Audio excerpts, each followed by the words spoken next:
আসসালামু আলাইকুম, মিতা মোস্তফা আমন্ত্রণ জানাচ্ছি এনটিভির মধ্যাহ্নের খবরে। ভারতের রাষ্ট্রীয় সফর নিয়ে গণভবনের সংবাদ সম্মেলনে প্রধানমন্ত্রী শেখ হাসিনা সাংবাদিকদের প্রশ্নের উত্তর দিচ্ছেন। আমরা সরাসরি যাচ্ছি সেখানে। যুদ্ধে তারা কিন্তু আমাদের মুক্তিযোদ্ধাদের সাথে রক্ত দিয়ে আমাদের স্বাধীনতা এনে দিয়েছে, কাজে তাদের স্থানটা সবসময় আমাদের কাছে গুরুত্বপূর্ণ। আবার চীনের যে উন্নয়নটা, চীন যেভাবে নিজেদেরকে উন্নত করেছে সেখান থেকে অনেক কিছু শেখার আছে, কাজে সেগুলি চিন্তায় রেখেই কিন্তু আমরা সেই সম্পর্ক বজায় রেখে যাচ্ছি। এখানে আপনার মানে কেউ মনে করলো যে এদিকে ঝুঁকলাম না ওদিকে ঝুঁকলাম, এই ঝুঁকাঝুঁকির ব্যাপারে কিন্তু আমার নাই। আমি কিন্তু ওই যে সকলের সাথে বন্ধুত্ব, কারোর সাথে বৈরিতা নয়। আমাকে অনেকে জিজ্ঞেস করে, এমনকি বিদেশিও অনেকে বলে যে আপনি কীভাবে ব্যালেন্স করেন। বলে ব্যালেন্স করার কথা না, কারণ তাদের দুই দেশের মধ্যে কি সম্পর্ক সেটা তাদের ব্যাপার, আমি সেখানে নাক গলাই না। আমি আমার সকলের সাথে বন্ধুত্ব রেখে আমার দেশের কল্যাণে, দেশের উন্নয়নে আমি কাজ করি এবং সেটা আমরা করে যাচ্ছি। কাজে এটা নিয়ে দুশ্চিন্তার কিছু নাই। আমি আপনাদের বলে দিচ্ছি, কোনো দুশ্চিন্তা নাই। ভারতে আমি গিয়েছি, সেখানে আমাদের সাথে এতগুলি প্রায় 10টার মতো এমইউ এবং সমঝোতা স্মারক এবং রিনিউ আমরা করলাম। তারপরে তিস্তা নিয়ে প্রস্তাবটা অনেক আসে যে কোনো। আমি এখানে একটা কথা আপনাদের ভালোভাবে বলতে চাই, আপনারা নিশ্চয়ই এটা লক্ষ্য করেছেন যে যেখান থেকে যে প্রস্তাবই আসুক না কেন, সেই প্রস্তাবটা কতটুকু আমার দেশের জন্য প্রযোজ্য, যে টাকাটা আমি লোন করব সেটা শোধ দেওয়ার মতো সক্ষমতা আমার আছে কি না, আর এই যে প্রজেক্ট আমি নেব সেই প্রজেক্ট সম্পন্ন হবার পর তার রিটার্ন কি আসবে, সেখান থেকে আমার দেশের মানুষের কল্যাণে কতটুকু কাজে লাগবে সেটা বিবেচনা করেই আমরা প্রত্যেকটা কাজ করে থাকি। এখন জন্ম সনদ দিয়ে খোলো বিকাশ স্টুডেন্ট অ্যাকাউন্ট, নিজের বিকাশ নিজে কর।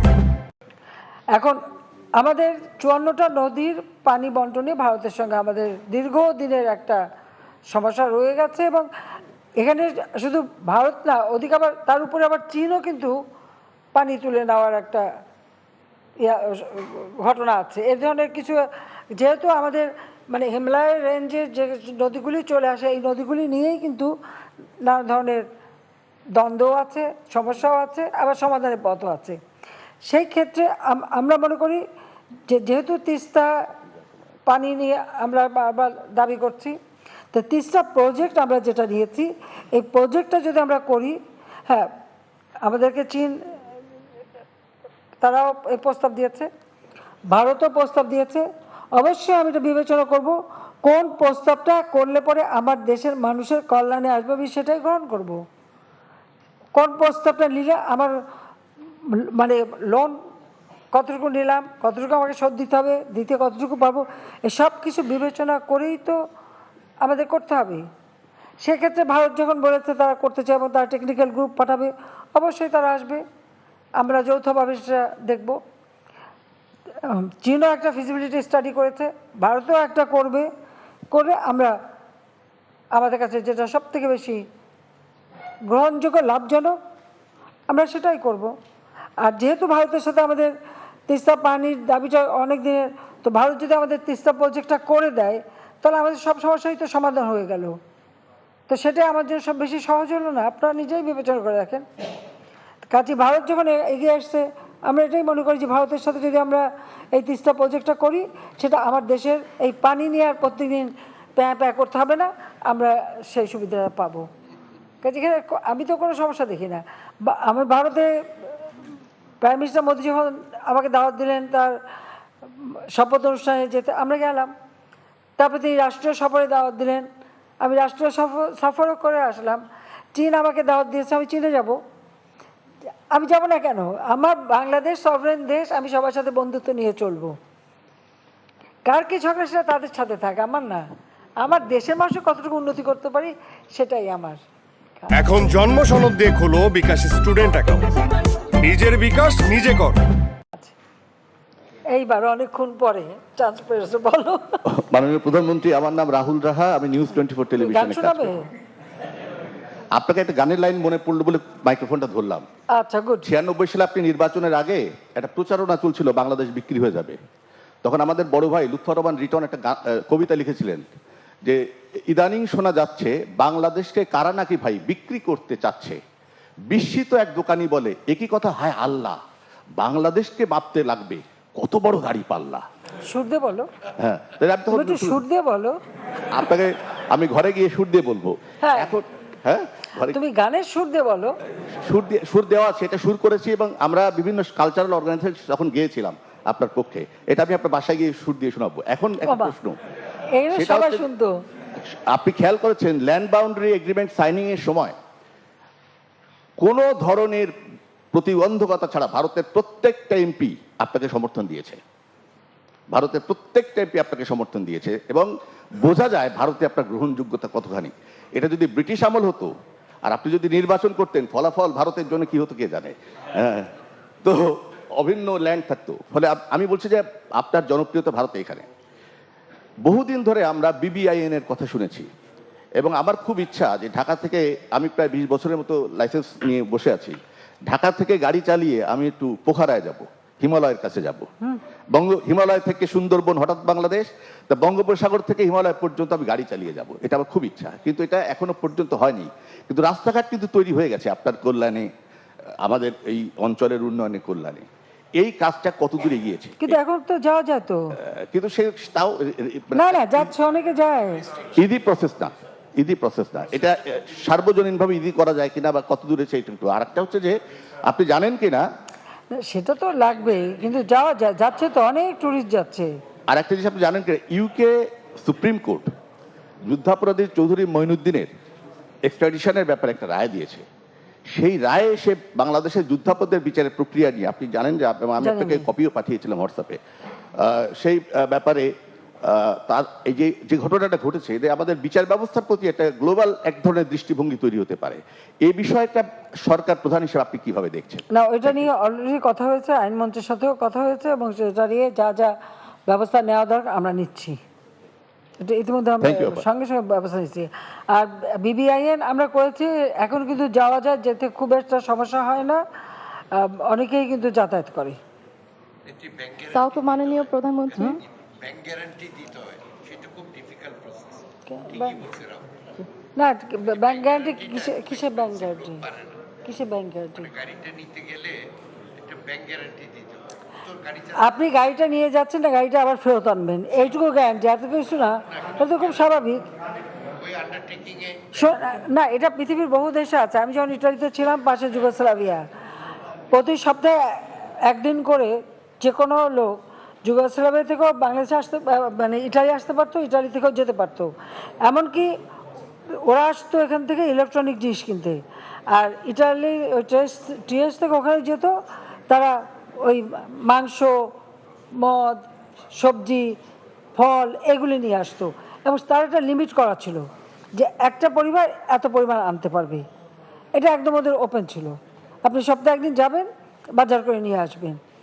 তা আমাদের প্রতিবেশী দেশের সাথে আমাদের সেরকম সব ব্যবস্থা থাকা উচিত, তাতে দুই দিকেই আমাদের লাভ হবে। অবশ্য আমরা বর্ডার হাট করব, এখানে আরেকটা কথা বলা হয়নি, আমরা আরও 7টা বর্ডার হাট করব, সেটা আমরা সিদ্ধান্ত নিয়েছি এবং সেগুলি জায়গা এবং এই আমরা মানে খোঁজ নিয়ে তারপর করে দেবো। সাউথ মাননীয় প্রধানমন্ত্রী, আমি ইউএনপি সংবাদ সংস্থার পক্ষ থেকে বলছি। আমার নাম নাহার খান। আমার একটি প্রশ্ন, আজকে ভারত সফরকালীন প্রধানমন্ত্রী মোদী ছাড়াও বিরোধ নেত্রী সোনিয়া গান্ধীর সাথে সাক্ষাৎ করেছেন।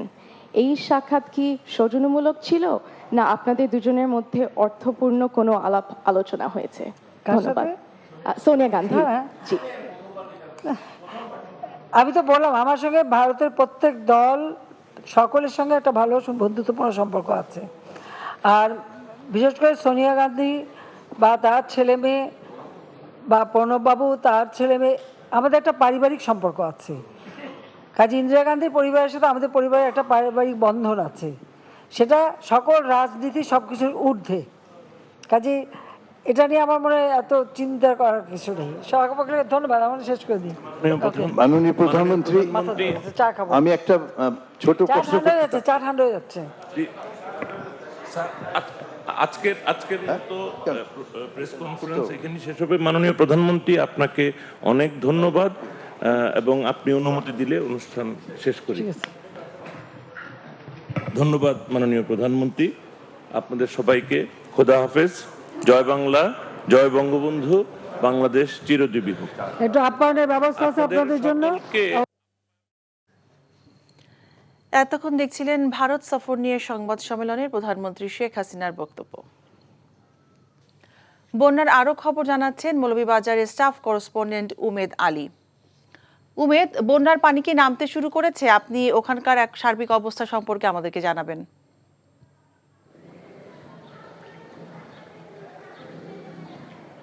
হ্যাঁ মিতা, বন্যার পানির কথা যদি আমি বলি, আমি যেই স্থানে দাঁড়িয়ে আছি এটি কুলাউড়া পৌরসভার ৩ নম্বর ওয়ার্ডের যেটি এই রাস্তা দিয়েই উপজেলা প্রশাসনের যাওয়ার রাস্তা। এখানে আমি যেই স্থানটিকে দাঁড়িয়েছি এখানে হাঁটু পানি রাস্তার উপরে। আর আমার যে পাশে যে একটি আমরা কেন্দ্র দেখতে পাচ্ছি, যেটি রাবেয়া আদর্শ সরকারি প্রাথমিক বিদ্যালয়, সেটিতেও আমরা ঘুরেছি, তাদের সাথে কথা বলেছি। তারা আমাদেরকে যেটা বলেছেন যে ঈদের দিন থেকে তারা এই আশ্রয় কেন্দ্রে উঠেছেন এবং তারা তাদের বাড়িঘরের খবর নিচ্ছেন, বাড়িতে যাচ্ছেন। তো কোনোভাবেই পানি কমছে না, 3 থেকে 4 ইঞ্চি পানি কমছে। যে পানি কমাটা যেটি অত্যন্ত ধীর গতিতে পানি কমছে। আমি আপনাকে আরেকটি জিনিস জানাতে চাচ্ছি যে মৌলভীবাজারের যে 5টি নদী, এর মধ্যে 2টি নদীর পানি বিপদসীমার উপর দিয়ে আজও যেটা বইছে, যেমন কুশিয়ারা এবং জুরি নদীর পানি এবং মনুধলাই আর অন্যান্য নদীর পানি এখন বিপদসীমার নিচ দিয়ে প্রবাহিত হচ্ছে। তো দীর্ঘদিন ধরে এই অঞ্চলে পানি থাকাতে অনেকটাই মানুষ দুর্ভোগে পড়েছেন। এখন যেটা আমরা দেখছি আশ্রয়কেন্দ্রগুলো ঘুরে, সেখানে সবচেয়ে বেশি হলে ত্রাণের সমস্যা। যে ত্রাণগুলো তারা পাচ্ছেন, তারা শুকনো খাবার পাচ্ছেন। তারা আমাদেরকে যেটা বলেছেন যে তাদেরকে রান্না করা খাবারের এখন দাঁড়িয়েছেন এখানে তারা আশ্রয়কেন্দ্র থেকে যারা নামেন সেখানেও পানি, অর্থাৎ এই যে পাশে যে 3তলা যেটা আমরা দেখছি যে আশ্রয়কেন্দ্রের 3তলার মাঝে নিচতলা কিন্তু পানি। আর আশ্রয়কেন্দ্রের 3তলার মাঝে নিচতলা কিন্তু পানি, আর উপরের 2তলাতে আশ্রয়কেন্দ্র নিয়েছেন প্রায় 2 শতাধিক মানুষ। তো এখানের বন্যা পরিস্থিতি আসলে বলা যাচ্ছে না যে আজকে আমরা 2 ইঞ্চি 3 ইঞ্চি কমেছে এবং বৃষ্টি হলে আবার বন্যার পানি বাড়তে পারে। এই ছিল মিতা। মৌলভীবাজার থেকে জানছিলাম বন্যার খবর। ভোক্তা অধিকার প্রতিযোগিতা কমিশন, ট্যারিফ কমিশন কাউকে কিছু না জানিয়ে সম্প্রতি বোতলজাত পানির অস্বাভাবিক দাম বাড়ানোর প্রতিবাদে মানববন্ধন করেছে ভোক্তা অধিকার নিয়ে কাজ করা consumers association of Bangladesh, cab. সকালে জাতীয় প্রেস ক্লাবের সামনে এই কর্মসূচি পালন করা হয়। এতে বক্তারা বলেন, আধা লিটার বোতলজাত পানির মূল্য কোনোভাবেই 10 টাকার বেশি হওয়া উচিত নয়। অথচ কিছু অসাধু ব্যবসায়ী সিন্ডিকেটের মাধ্যমে এই পানি 20 টাকা করে বিক্রি করছে। সম্প্রতি দেশে কয়েকটি কোম্পানির বোতলজাত পানির দাম 33% পর্যন্ত বাড়িয়েছে। কাউকে কিছু না জানিয়ে অযৌক্তিক দাম বাড়ানোর তীব্র নিন্দা জানান বক্তারা। তারা বলেন, বাজার নিয়ন্ত্রণে সরকারের ব্যর্থতার কারণেই অসাধু ব্যবসায়ী সিন্ডিকেট পণ্যের দাম বাড়িয়ে জনগণের পকেট কাটছেন। অবিলম্বে অযৌক্তিক এই মূল্য বৃদ্ধি বাতিলের দাবি জানান বক্তারা। ঘূর্ণিঝড় রিমালের 1 মাসেও ঘুরে দাঁড়াতে পারেনি ক্ষতিগ্রস্ত অনেক জেলে। উপার্জনের একমাত্র অবলম্বন মাছ ধরার ট্রলার হারিয়ে সর্বশান্ত তারা। বিনা সুদে সরকারি ঋণের দাবি জানিয়েছেন ক্ষতিগ্রস্ত সেসব জেলেরা। বরগুনা থেকে সোহেল হাফিজের পাঠানো রিপোর্ট। ঘূর্ণিঝড় রিমালের তাণ্ডবে বিধ্বস্ত মাছ ধরার ট্রলার FB লিমা। ধ্বংসস্তূপ হয়ে ডুবে আছে বিষখালী নদীর অথই জলে। ট্রলারটির সাথে সাথে তছনছ হয়ে গেছে ট্রলার মালিক খলিল মীরের বেঁচে থাকার স্বপ্ন। রাস্তায় দাঁড়াই দেখছি, কিন্তু কোনো কিছু করণীয় হলো না। বহুত লোক ছিল এই নদীর পাশে দাঁড়ানো, কিন্তু কোনো লোক এই সাইডে নামতেও পারে না, কোনো কিছুই করার ছিল না। শুধু পাড়ে দেখছি খুললে লই যাইতেছে। শুধু FB লিমা নয়, ঘূর্ণিঝড় রিমালের তাণ্ডবে বরগুনায় ছোট বড় সব মিলিয়ে 2 শতাধিক ট্রলার ক্ষতিগ্রস্ত হয়েছে। পায়রা, বলেশ্বর ও বিষখালী নদীর তীরে ছড়িয়ে ছিটিয়ে রয়েছে এসব ট্রলারের অংশ বিশেষ। বিনা সুদে সরকারি ঋণ না পেলে ঘুরে দাঁড়ানোর কোনো উপায় নেই বলে জানিয়েছেন এসব ট্রলার মালিকরা। মানুষ মারা গেলে মেরুদণ্ডের একটা হাড্ডি পুরো থাকে, ওইভাবে আছে। ওটা মানে মেরামত করে নতুনভাবে সারার মতো কিছুই নেই, ওটা পূর্ণাঙ্গভাবে নতুনভাবে করতে হবে। আমাদের 100 জন পরিবার এখন নিঃস্ব। একটা ট্রলারের প্রতি অন্তত 10টা 12টা ফ্যামিলি বাঁচতে থাকে। এই যদি ট্রলার লইয়া নদীতে নামতে না পারে, মাছ ধরতে না পারে, তাইলে এই ফ্যামিলিগুলো অনেক ক্ষতির মুখে থাকবে। আমরা মৎস্য দপ্তরের মাধ্যমে চেষ্টা করছি তাদেরকে যে সরকারের পক্ষ থেকে যদি কোনো আর্থিক সহায়তা প্রদান করা যায় সেই বিষয়গুলো নিয়ে কাজ চলছে।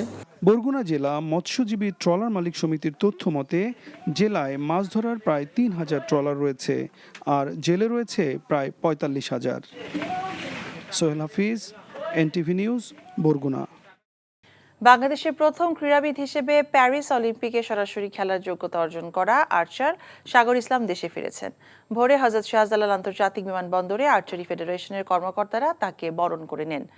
তুরস্কের আন্তালিয়ায় অনুষ্ঠিত কোটা প্লেস টুর্নামেন্টের রিকার্ভ পুরুষ এককের সেমিফাইনালে উঠে অলিম্পিকে খেলা নিশ্চিত করেন সাগর।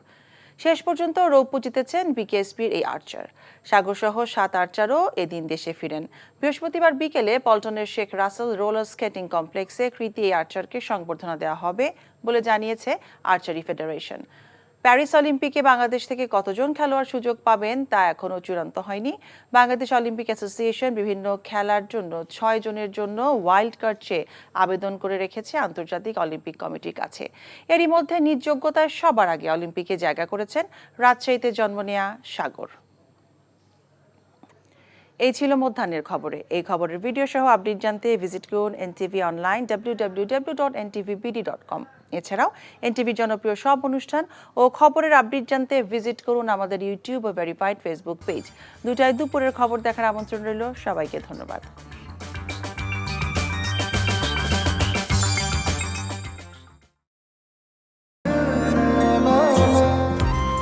আমি মনে হয় তোমারে ভালোবাসি, মনে হয় না, আসলেই ভালোবাসি।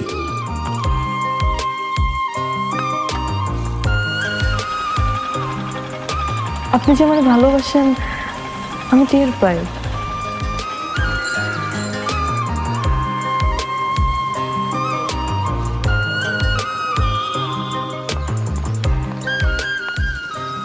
বুকের বাম পাশে যে ব্যথাটা হয় ওই ব্যথাটার কাছে প্রশ্ন করে দেখো না ভালোবাসো কিনা।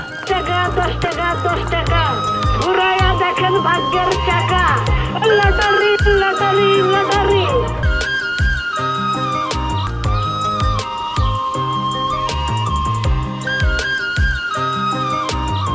আপনি না চোখের যন্ত্রণা বুঝতে পারেন, বুঝে নেন।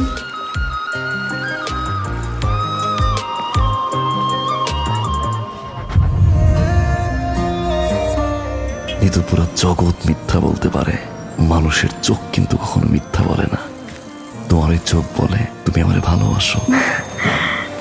আপনি কি আমারে দেখছেন? এখন জন্ম সনদ দিয়ে খোলো বিকাশ স্টুডেন্ট অ্যাকাউন্ট। নিজের বিকাশ নিজে কর।